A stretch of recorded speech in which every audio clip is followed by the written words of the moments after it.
Hey, what's going on, guys? I am not going to be in class today. I have something else going on. I'm going to put together this little short video of notes that we can get through today, and we will kind of partially review this tomorrow, and then also partially review, and then also, but we also have to move on. So essentially, what we are doing today and kind of moving forward, we're essentially moving on to factoring trinomials.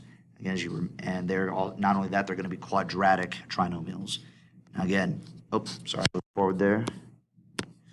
Basically, they are going to look like, oh, come on. Gotta get this pen here. All the trinomials that we're going to be dealing with are going to look like this. It's going to be ax squared plus bx plus c. And we're going to, and we need to know this form, all right? Ax squared plus bx plus c. Again, the a, b, and c, those are all your coefficients. And again, x squared and x, all right? So today we're basically dealing with trinomials, factoring trinomials, only when a is equal to 1. So in other words, it's going to be the trinomials in which where there is no number in front of x squared. It's literally going to be x squared plus blah, blah, blah, blah, blah, all right? Because remember, no number in front of x squared is literally just 1 times x squared, okay? Now we have this slide and divide method here, you know, and this is already kind of printed off in your notes. You can use this. I'm kind of going to mention this a little bit here, but I also kind of have some other things I wanted to show you with it as well. So we're going to move on. We're going to only deal with example 1 for today. We're going to move on to our other examples going forward, and so on and so forth. So again, as you can see with example 1, there is no number. We have x squared, but there is no number out in front of it, okay? So we can basically treat it as a 1 out in front. So we can deal, so this is basically how we're going to factor these, okay? Now, the first thing I'm just going to do A, B, and C. And just kind of rewrite our standard form up here. Okay? So I'd say the first thing you're always going to want to do when factoring trinomials, in fact, anytime you're factoring in general, look for a GCF, okay? Now, we've just worked with GCF. Again, you're trying to find a number that divides both 1, 2, and negative 24, and the most amount of x's, or any kind of x's we can take out. Now, as you can see, we can't really take any GCFs out. There's not really a number. So you got 1, 2, negative 24. There's no number that divides those. And we can't take any x's out of this because there's no x with our 24 term, okay? So I'm going to kind of clean up some of the erasing here. So what we're going to end up doing is we're going to look solely at the negative 24 and the 2. We're going to look at our c value and our b value, okay? And what we're going to do is we're going to try and find numbers that multiply to this last term here, this negative 24, and we're going to find, and those same numbers that multiply to this negative 24 have to add to 2 here, okay? They have to add to 2 here, all right? So now there's a couple different ways you can see this. Like if you just you can just randomly guess and check numbers that, hey, this multiplies to negative 24, but no, it doesn't add to 2, or it doesn't do this. So the way that I kind of like to show people, again, this is just kind of an optional way you can do this, but I like to show people this, and you kind of see it in the notes, the slide and divide. I kind of put like a little you kind of put like in parentheses a little diamond. This is kind of how I like to do it. And what I like to do with this is you take the c value, in which this case is negative 24, and you put it on top here. And you take the b value, the positive 2, and we put it on the bottom, okay? And then from there, it becomes like a little game. Like, what numbers can I put on the sides here that will multiply to negative 24, but add to 2, okay? So they multiply to negative 24, and they add to 2. Now, for some of you guys, you might say like, well, how do I figure that out? How can I figure that out even without all this visual stuff? somewhere off to the side there, just make yourself a little table, all right, of all the factors, also known as also the numbers that multiply to 24. So numbers that multiply to 24. You got 1 times 24, 2 times 12, 3 times 8, and 4 times 6. All those numbers multiply to 24, all right? Now, since we're dealing with a negative 24, you know that when you pick your pair of numbers, one of those numbers has to be negative. Because again, if you do a positive times a positive, that's equal to a positive, or a negative times a negative, that's also equal to a positive. So if you basically pick a pair of these numbers here, one of them has to be negative. And if you really look, and if you really stop and think about this, 24 plus 1, can I manipulate, can I have a negative 1 or a negative 24, or have them both be negative or both be positive and somehow get this positive 2? Because again, these numbers over here, these pairs, have to add up to positive 2. You 1 and 24, that can never add up, subtract whatever to be 2. 2 and 12, negative 2 plus 12, 2 minus 12, no, that's not going to be 2. 3 minus 8, 8 minus 3, or negative 3 plus 8, that's not going to be 2 as well. You look at 4 and 6. You got, I'm going to go with 6 actually. 6 minus 4, or 6 plus a negative 4, all right? That equals 2. So those are the numbers that we're going to go with. We're going to go with 6, and we're going to go with a negative 4, all right? 6 and a negative 4. Now, I have my two numbers here. 6 times negative 4 is equal to negative 24. 6 minus 4 is equal to 2. So I got my numbers there. All right. Once we get our two numbers here on the sides, what we can end up doing is we can set up a set of parentheses. And yes, I know we don't have room, and I'm sorry about that. So you're just going to have to kind of write it off to the side here, because we're going to go over these examples later. What we do is we set up our two parentheses. We write x. We write whatever our variable is as our first term here. So whatever your variable is, in this case it's x. So I'm going to write x and x. And then we basically write our numbers here straight into here. So if it's a negative 4, I'm going to write x as minus 4. If it's a positive 6, I'm going to write x plus 6. All right? And then that is going to be my final factor. All right? And again, it also does not matter the order. You could also write x plus 6 and x minus 4 as well. It does not matter the order in how we do these, okay?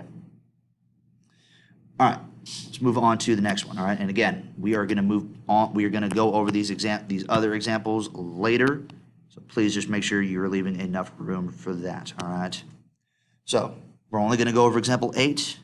Please make sure you're leaving room for these other examples that we're going to be working out as well. So we start off with, again, we have x squared. There's no number in front of here, so we're good, and we'll move on with this.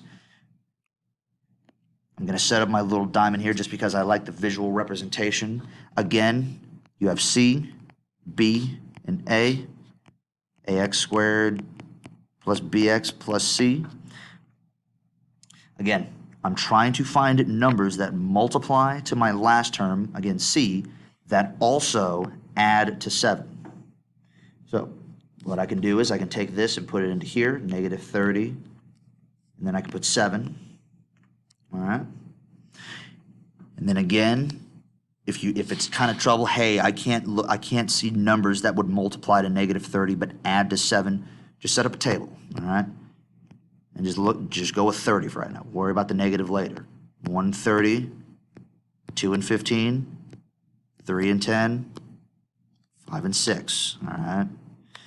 And again, it's a negative 30, so you know that when you pick a pair of these numbers, because it's not like we can pick 1 and 2, because those don't, or, it's not like we can pick, 1, 2, 3, or 4. It has to be 1 times 30, 2 and 15, 3 and 10, or 5 and 6. We can't, intermingle these together. Now, again, if you look, one of them has to be negative, so 130, that can never be 7, okay? 2 and 15, if you really check it, 2 plus 15, 17, but that's not what we're looking for. Put a negative in front of any of those, they don't become 7, so we don't do 2 and 15. You do 3 and 10, And again, there has to be negative 30, so one of these numbers has to be negative. Let's try 10 plus a negative 3, and lo and behold, that's 7. And again, if we also check it, 10 times a negative 3, that's also a negative 30. So I'm going to put 10 and negative 3 on the sides here. All right, so once we get our two numbers down here, we can basically set up two sets of parentheses right next to each other. And again, first term, we write our variables, so it's going to be x. And then rewrite our numbers. It's a positive 10, so it's going to be plus 10. And it's a negative 3, so it's going to be minus 3, okay? Now, one thing that you could check, because we were all pretty solid with this on the quiz, is if you want to check if this is your right answer, and this is not just for, this is whenever you are factoring, just go ahead and multiply this out again. Do 8 times x, x minus 3, and then 10 times x, and then 10 times a negative 3, all right? If you multiply these out, you should get the original problem. If you combine these like terms, you're going to get plus 7x minus 30. So that's what we want, all right? So again, final answer, x minus 3, x plus 10. And again, does not matter the order in which you write these out, okay? All right, so I wanted to go over one more example of factoring these trinomials when a equals 1, excuse me. So I just kind of wrote up this other example here. Again, this is not in your notes, but I wanted something just kind of to go over, just to absolutely kind of hammer it down, concrete it in everybody's heads. So essentially, we got x squared plus 7x plus 12. So again, we don't have a number out in front of x, so this is the method that we're going to use. We're going to, again, find numbers that multiply to 12, add to 7, set up my x here. Again, you don't have to do this. You don't have to do this, okay? Don't have to. You don't have to do this. The reason why I like to do this is just I kind of like this little visual representation. This kind of helps some people out. But, for some of you guys, like, do I really have to do this? No, you don't have to do this, okay? You can, do this however, just make sure you show enough work to know where I know what you're doing, okay? Because for some of you guys, you're going to be able to see, hey, you're going to be able to start seeing these rapidly, all right? You're going to be like, hey, 12, 7, number that multiplies to 12, adds to 7, boom, I got it, But some of you, it's going to be a little bit tougher, and so that's why I like kind of some of these visual aids. That's why I like setting up a table for all the factors of 12. All right, so anyway, taking a look here. Now again, numbers that multiply. I write a little x up here for multiply. But add to 7, okay? So they multiply to 12, add to 7. And again, I like to do my factors of 12, so it's going to be 1 and 12, 2 and 6, 3 and 4, and that's basically it. Okay, I can't do anything else. 5 doesn't go into it, 6, nope, that's it. If we take a look here, we got a positive 12 now, so either both of our numbers have to be positive and positive, or both have to be negative. 1 plus 12. Would that get us 7? Negative 1 minus 12? No. What about 2 plus 6? It gets us 8. Over to 2 minus 6, that gets us a negative 8. How about 3 plus 4? And lo and behold, that gets us 7. And if you do it again, 3 times 4 is going to give us 12. So again, you set up 2 parentheses there. Oh. Set up 2 parentheses there. First number here, first term is going to be an x. Rewrite our numbers. Both are positive, so they're going to both be plus signs. Oh, that should be a 3, excuse me. And that is it. And again, if you want to absolutely make sure that this is the right answer, just multiply them out and see what you get. Again, thank you guys for following along. You guys will have a practice set to go along with these notes. We will go over some of them tomorrow and move on from there. Thank you.